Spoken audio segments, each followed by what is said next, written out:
Okay then, a cheap and cheerful 2.4 gig receiver from AliExpress, a fiver delivered. So let's take a look. What do you get here? Well, first off, it's always good to handle circuit boards by the sides in case of static, because you could blow something up. You get this little tiny circuit board, which if I recall correctly weighs 3 grams. Little downside is you actually have to solder on this connector. So it's a 4-channel receiver. It does tell you underneath the numbers of the channels,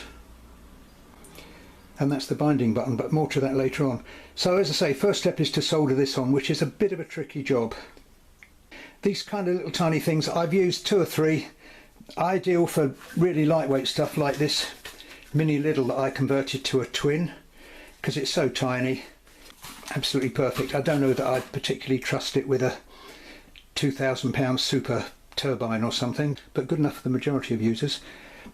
Forgot to mention you also get a bit of shrink to go around it once you've done the soldering, just to protect it a bit, so that's useful. One thing I have found with the cheap versions of this FS2A is once you've bound it, it doesn't actually come up on my FlySky receiver to say it's bound, although the light goes off and it's pretty obvious when you move the controller that it's actually working. That's a slight downside. You can't keep an eye on your receiver on the battery state, but I haven't found that to be too much of a problem. Anyway, let's get on. I'll show you how I solder this. It's not a job that I always look forward to, but let's get on and do it. So first off, you've got to push this through the board. Now it's pretty clear which way it goes. That's where your connections go for your servos and your speed controller. So it goes on this way. It's not easy to actually get hold of this, so it goes that way. Line up those holes. Line up those holes and push. And I don't know if you can see that. So push it through till you've got about that much tip showing, and then one has to solder these tiny little connections. I'm using 25 watt Antex with a kind of medium-sized tip, and to hold it I find a house peg is perfect, and a diver's weight there to hold it down. So then it's the question of getting down here in close with a nice clean tip and some fine solder, and just doing these. Now I'll see if I can do it on camera. I'll try and do 1 or 2 on camera, but it's a question of slowly and patient wins the day. It's doubly hard working when you've got a camera in front of you. Do these top ones first. It's a question of getting in here, and then a little touch like that.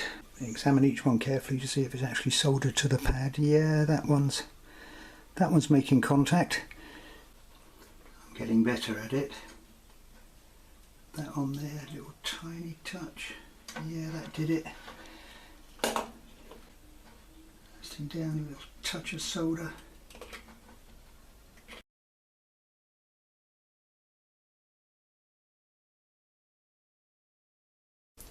Right, well they all look fine to me.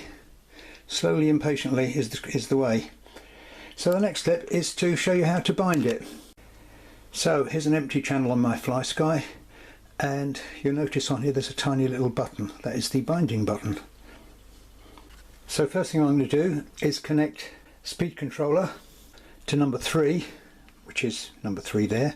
It does show you on the diagram here which is the positive pin. It's the ones at this end of the board. These are all the negatives, so that's positive and that's signal. What I've done on mine to remind me is I take a black marker pen and I just mark those black so that it reminds me. Let's see, let's do it with this. Just mark it on the pin like so, or do it on the heat shrink afterwards like this one that I put together before.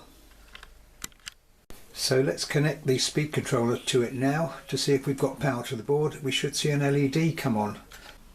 So number 3, that one, negative downwards, and yo, we have blue flashing light. So that shows we've got power to the board. So now we'll disconnect it and I'll show you how to bind the receiver to your transmitter. So this is what you have to do. You have to hold down this button on the receiver at the same time as connecting the power, and also have a servo connected to channel number 1. So it's flashing now, and then hold down the bind button on this and you see the flashing speed has changed and it says binding. So then it's a question of disconnect, turn off the receiver, turn it back on. Let's see if it has binded. Yeah, the light's gone solid, but as you can see by the servo, it has actually connected. It's a bit of a pain that it doesn't come up and tell you, but it works, and it's £5 delivered. So if you want to get into some cheap RC building and flying, it's the way to go. And range I've found on mine is absolutely fine. It's described as a receiver for indoor and park flyers, and I've had no problems at all flying with it outside. You could also use it with a 1S because the voltage range is from 3.3 volts to 10 volts. For £5, I don't think you can go wrong. So now, having tested with 3 servos attached, elevator, aileron and rudder, and being happy that my soldering on all of those pins is okay, I'm going to put some shrink on to protect that. So that's it. Anyway, I hope you found it useful. If you did, check out some of the other vids on my channel. Loads of these little glider conversions, and a bit of drone flying and FPV, and of course paragliding and paramotoring. If you've enjoyed it, why not hit like and even perhaps subscribe for some more. But that's all for now. Thanks for watching, and hopefully I'll catch you all later. Bye for now.